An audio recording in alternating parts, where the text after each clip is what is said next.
Thyroid ഉള്ളതുകൊണ്ട് എന്തൊക്കെ ചെയ്തിട്ടും വണ്ണം കുറയുന്നില്ല. ഇതാണ് നിങ്ങൾ ഫേസ് ചെയ്യുന്ന പ്രോബ്ലം എങ്കിൽ ഈ വീഡിയോ സ്കിപ്പ് ചെയ്യാതെ കാണുക. Hello friends, I am doctor Sithara. എല്ലാവർക്കും നമ്മുടെ ചാനലിലേക്ക് സ്വാഗതം. ഹൈപ്പോതൈറോയ്ഡ് ഉള്ളവർ ഫേസ് ചെയ്യുന്ന ഒരു പ്രോബ്ലമാണ് അമിതഭാരം. തീർച്ചയായിട്ടും ഹൈപ്പോതൈറോയ്ഡ് ഉള്ളവർക്കും വെയിറ്റ് കുറയ്ക്കാൻ സാധിക്കും. പക്ഷേ ചില കാര്യങ്ങൾ ശ്രദ്ധിക്കണമെന്ന് മാത്രം. അതെന്തൊക്കെയാണെന്നാണ് ഇന്നത്തെ വീഡിയോയിലൂടെ ഞാൻ നിങ്ങളുമായിട്ട് ഷെയർ ചെയ്യുന്നത്. ഒന്നാമത്തത്, നിങ്ങൾ സിമ്പിൾ കാർബോഹൈഡ്രേറ്റുള്ള ഭക്ഷണങ്ങൾ നിങ്ങളുടെ ഡയറ്റിൽ നിന്ന് ഒഴിവാക്കുകയും പകരം കോംപ്ലക്സ് കാർബോഹൈഡ്രേറ്റുള്ള ഭക്ഷണങ്ങൾ കൂടുതലായിട്ട് ഉൾപ്പെടുത്തുകയും ചെയ്യണം. കാരണം സിമ്പിൾ കാർബോഹൈഡ്രേറ്റുള്ള ഭക്ഷണങ്ങൾ പെട്ടെന്ന് ദഹിക്കുകയും നിങ്ങൾക്ക് പെട്ടെന്ന് വിശപ്പ് തോന്നുകയും ചെയ്യുന്നു. പകരം കോംപ്ലക്സ് കാർബോഹൈഡ്രേറ്റുള്ള ഭക്ഷണങ്ങൾ ദഹിക്കാൻ സമയമെടുക്കുകയും നിങ്ങൾക്ക് പെട്ടെന്ന് വിശപ്പ് തോന്നാതിരിക്കുകയും ചെയ്യുന്നു. ഫ്രൂട്ട്സിലും വെജിറ്റബിൾസിലും നട്ട്സിലും തവിടുള്ള ധാന്യങ്ങളിലും കോംപ്ലക്സ് കാർബോഹൈഡ്രേറ്റ് ആണ് അടങ്ങിയിരിക്കുന്നത്. രണ്ടാമത്തത്, ഹൈപ്പോതൈറോയ്ഡ് ഉള്ളവർക്ക് ദഹന പ്രക്രിയ മെല്ലെ നടക്കുകയുള്ളൂ. അപ്പോൾ ദഹന പ്രക്രിയ ശരിയായ രീതിയിൽ വേഗത്തിൽ നടക്കാൻ വേണ്ടി എന്തൊക്കെ കാര്യങ്ങളാണ് ചെയ്യേണ്ടതെന്ന് പറഞ്ഞുതരാം.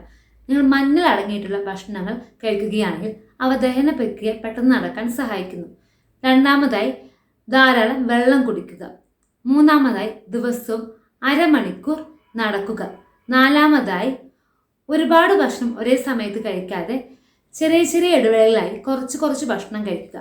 കാരണം നിങ്ങളുടെ ദഹന പ്രക്രിയ മെല്ലെ നടക്കുകയുള്ളൂ. അപ്പോൾ നിങ്ങൾ ഒരുപാട് ഭക്ഷണം ഒരേ സമയത്ത് കഴിച്ചാൽ നിങ്ങൾ കഴിക്കുന്ന ഭക്ഷണങ്ങൾ നിങ്ങളുടെ ശരീരത്തിൽ കൊഴുപ്പായിട്ട് അടിഞ്ഞുകൂടുകയും നിങ്ങളുടെ വണ്ണം കൂടുകയും ചെയ്യുന്നു. പക്ഷേ ചെറിയ ഇടവേളയിൽ കുറച്ച് ഭക്ഷണം കഴിക്കുകയാണ് നിങ്ങളുടെ ദഹന പ്രക്രിയ ശരിയായ രീതിയിൽ നടക്കുകയും നിങ്ങൾ കഴിക്കുന്ന ഭക്ഷണങ്ങൾ നിങ്ങളുടെ വണ്ണം കൂട്ടാതിരിക്കുകയും ചെയ്യുന്നു. ഇനി അടുത്തതായി നിങ്ങൾ ശ്രദ്ധിക്കേണ്ട കാര്യം, ഫാസ്റ്റ് ഫുഡ്, ഓയിലി ഫുഡൊക്കെ നിങ്ങളുടെ ഡയറ്റിൽ നിന്ന് അവോയ്ഡ് ചെയ്യുക. ഇതിനോടൊപ്പം തന്നെ നിങ്ങൾക്ക് ഇൻ്റർമിറ്റൻറ്റ് ഫാസ്റ്റിങ്ങും ചെയ്യാവുന്നതാണ്. അപ്പോൾ ഇൻ്റർമിറ്റൻറ്റ് ഫാസ്റ്റിംഗ് എങ്ങനെയാണ് ചെയ്യേണ്ടത് ഇതിനെക്കുറിച്ച് ഇതിനു മുമ്പ് ഞാൻ ഡീറ്റെയിൽ ആയിട്ടുള്ള വീഡിയോ ചെയ്തിട്ടുണ്ട്. അതുകൊണ്ട് ആ കാര്യം ഞാൻ അവിടെ ഉൾപ്പെടുത്തുന്നില്ല. അപ്പോൾ ആ വീഡിയോ കാണാത്തവരാണ് നിങ്ങളെങ്കിൽ ആ വീഡിയോ ഒന്ന് കണ്ടു നോക്കുക. ആ വീഡിയോ ലിങ്ക് ഡിസ്ക്രിപ്ഷൻ ബോക്സിൽ കൊടുക്കുന്നുണ്ട്.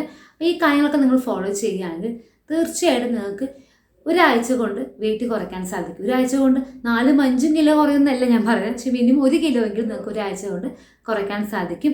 എല്ലാവർക്കും വീഡിയോ ഹെൽപ്ഫുള്ളായി വിശ്വസിക്കുന്നു. ഇനിയും ഇതുപോലെ നിങ്ങൾക്ക് എല്ലാവർക്കും ഹെൽപ്ഫുൾ ആയിട്ടുള്ള മറ്റൊരു വീഡിയോയുമായി കാണുന്നത് വരെ താങ്ക് യു.